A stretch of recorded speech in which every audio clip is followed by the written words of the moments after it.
kas mums ir jāizmanto. Šī ir unikāla iespēja, kad mēs varam veidot mūsu Latviju daudz labāk un bagātāk. Es esmu pilnīgi pārliecināts, ka mums ir lielas iespējas piesaistīt vēl 4. faktoru, un tā ir mūsu osta. Osta, kura pēdējo 5 gadu laikā, kad es biju satiksmes ministrs, ir dubultojas apgrozību. Pagājušā gadā Rīgas osta apsteidza pat Ventspili, kura vienmēr ir bijusi vadošā osta mūsu valstī. Un jāsaka to, ka tas notika pateicoties tam, ka bija pragmatiskas attiecības ar Krieviju, ar Krievijas dzelzceļu. Mēs veidojam attiecības ar citām valstīm, kas atrodas uz austrumiem no mums. Vienlaicīgi mēs strādājam uz rietumiem. Un, piemēram, viens no projektiem, kurš veiksmīgi realizējies, pateicoties gan satiksmes ministrijas darbam, gan arī atbalstam no ārlietu ministrijas, ir konteineru piesaiste Rīgas ostai šajā krīzes laikā. Jo, redziet, Amerika savus konteinerus uz Afganistānu ir sūtījusi pa citu ceļu. Mēs nolobējām, ka Rīgas osta ir tā pareizā. Un šis projekts nodrošinās mums apmēram 40,000 konteinerus gadā. Un tas ir darbs tūkstošiem cilvēku gan dzelzceļā, gan ostā.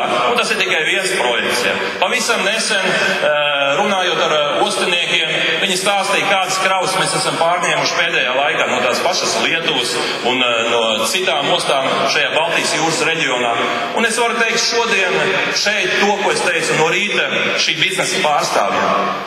Līdz šim es esmu bijis satiksmes ministrs. Man bija jādomā par 3 ostām Latvijā - Rīgu, Ventspilu un Liepāju.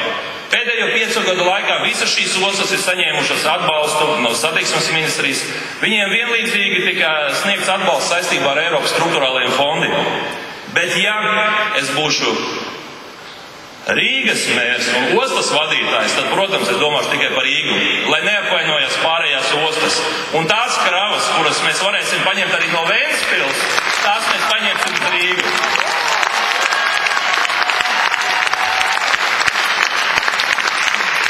Rīgā ir ieplānota milzu attīstība. Kreisajā krastā dzelzceļš izbūvēs, Bolderā ir 2 dzelzceļa loģistikas parku, kas varēs apkalpot vilcienus, jo 95% visu kravu tiek apkalpot ostās ar Latvijas dzelzceļa palīdzību. Mēs attīstīsim Krievu salu, kas nodrošinās apmēram 20 miljonu kravu apgrozījumu. Mēs attīstīsim Kunziņu salu kā galveno konteineru ostu visā Baltijas jūras reģionā. Mēs strādāsim ar Ķīnu, lai piesaistītu Ķīnas kravas gan pa jūru, gan pa sauszemi, jo no Ķīnas ziemeļiem virzienā uz Eiropu Rīga ir tuvākā osta. Un šeit mums būs jāvienojas ar Krieviem, būs jāvienojas ar Baltkrieviem iespējams, bet ir viena būtiska lieta, kur mēs varam ļoti ātri uzsākt pozitīvus projektus realizēt. Tas ir mūsu kaimiņš Baltkrievija. Un es varu teikt to, ka Baltkrievijai atšķirībā no Krievijas nav savu ostu.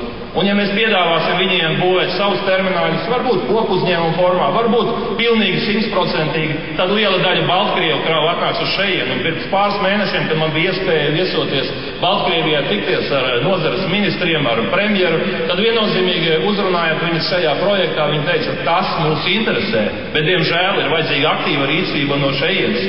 Un tas ir kārtējais projekts, ko mēs varam realizēt. Un jāsaka to, ka visi šie projekti, kas ir saistīti ar loģistikas biznesu, var radīt tūkstošiem jaunu darba vietu jau tuvākajā laikā. Jo mans uzstādītais mērķis ir attīstīt Rīgas ostu tā, lai nākamo 4 gadu laikā no 30 miljonu tonu kravas mēs apgrozītu 50 miljonu tonu kravas. Šodien dokere vidēji Rīgas ostā saņem 1000 latus. Viņiem nav nekāda krīze, jo kravu apjoms nav mazinājies salīdzinājumā pat ar iepriekšējo gadu, kurš bija ārkārtīgi veiksmīgs. Kāpēc?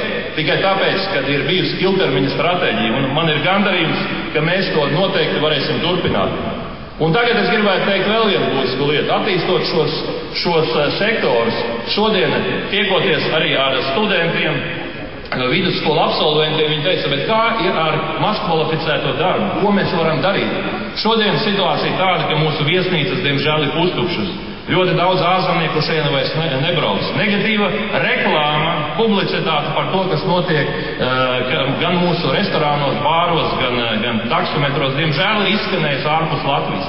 Šīs problēmas būs jāatrisina. Es esmu vienojies gan ar taksistu arotbiedrībām un asociācijām, gan arī ar citiem, ar turismu nozares pārstāvjiem, kā mēs varam virzīties uz priekšu. Bet ir nepieciešama aktīva rīcība. Un es varu teikt to, ka manos plānos ir realizēt pāris projektus, kas būs saistīti ar nopietnām kampaņām ārpus Latvijas. Un es esmu pilnīgi pārliecinās, ka jau augusta beigās mūsu viesnīcas būs piepildītas ar turistiem, mūsu restorāniem būs darbs, viesmīļi un oficianti atkal varēs strādāt un tā tālāk. Bet mēs strādāsim aktīvi. Mēs nestāvēsim ar šodien Rīgai, šis ir iespēja laiks. Mēs varam realizēt tādus projektus, kādus mēs nekad nebūtu realizējuši iepriekšējā laikā. Es esmu ticies ar arhitektiem, kuriem ir labi padomi, ko un kā Rīgā var darīt, ja? Kur mēs varam ātri piesaistīt naudu, lai sāktos būvniecību un pēc tam parādītos jauki projekti. Mēs daudzu gadu laikā esam runājuši, cik neapmierināti mēs esam ar centrālo tirgu, kādā stāvoklī viņš atrodas, kāda atmosfēra tur valda, ja? Špirķiks, vodka, cigareti, tas diemžēl joprojām ir realitāte, ja? Un ar to necīnās tie, kuriem būtu jācīnās. Un izskatās, ka tas tomēr notiek kādi interesēs. Un es šodien varu pateikt to, ja man būs iespēja nākamo 4 gadu laikā Rīgas tirgus pārvērtīsies līdz nepazīšanai. Es esmu runājis ar Gunāru Ķirsonu, un viņš viennozīmīgi varētu būt labs partners Rīgas domē, lai mēs varētu pārveidot Rīgas centrālu tirgu par tirgu, ar kuru mēs varētu lepoties, kur mēs dotos ar ģimenēm pavadīt laiku, lai turistu šeit brauktu vienmēr un uzskatītu, ka šis ir labākais tirgus Ziemeļa Eiropā. Mums ir visas iespējas, bet tas ir jāizdara. Un es domāju, ja tādi cilvēki uzņēmēji kā Gunārs Ķirsons nāks talkā Rīgas domē, tad viennozīmīgi mums veiksies. Tirgum ir autoosta, kas principā atrodas stāvoklī, ka viņu vajadzētu jau sen nojaukt iespējams. Bet, diemžēl, nekas nav noticis. Projekti, kas ir bijuši iniciēti pirms kāda laika, netiek realizēti. Un es domāju, ka uzbūvēt jaunu autoostu Rīznieku būtu tikai un vienīgi ieguvēji. Šos projektus mēs varam realizēt, piesaistot privātās investīcijas, izmantojot privāto partnerību. Un to es šodien saku pirms vēlēšanām, lai pēc tam neviens nepārmet, ja kāpēc mēs gribam beidzot Rīzniekiem dāvināt jaunu šo autoostu un tirgu pavisam citā izskatā. Jo iespējas ir mūsu rokās. Centrālā dzelzceļa stācija ir jāpārbūvē kā slēgta tipa stācija. Un šādu projektu arī tieši var realizēt krīzes laikā. Kāpēc tas nenotiek? Droši vien atbildes mēs varam meklēt visi kopā, bet šo atbilžu ir ļoti daudz. Galvenais, lai mums būtu vīzija. Galvenais, lai mēs zinātu, ko mēs gribētu sasniegt. Ļoti daudz cilvēku uzdot jautājumu, labi, Šlesaram ir daudz ideju, viņš grib realizēt daudz projektus, bet kas no tā būs mums nabagiem, bezdarbniekiem vai pensionāriem? Es varu teikt to, ka šodien ikvienam rīzniekam, ikvienam Latvijas iedzīvotājiem būtu jāsaprot, ka nauda netiek atrasta kaut kur lauka vidū. Nauda ir jānopelna. Radot darba vietas, mēs palielināsim nodokļu iekasējumu gan valstī, gan Rīgas pilsētā. Ir sociālajie nodokļi, ir iedzīvotāju ienākumu nodokļi, ir PVN. Tos mēs varam iekasēt tikai tad, kad ir biznesa. Šodien, diemžēl, valdība dara pretējo. Viņi ņem nos naudu no investīciju projektiem, lai vienkārši izdalītu bezdarbniekiem. Jā, varbūt mirkļa efekts tiek iegūts, bet ja sēklas nauda tiek tādā veidā notērēta, tad nekas labs šo valsti negaida. Un tieši tāpēc mums ir jāsaprot, ka nevis bezdarbniekiem mums jādod pabalsti tikai, bet pēc iespējas ātrāk bezdarbniekiem ir jādod iespēja strādāt. Jo šodien tās ģimenes,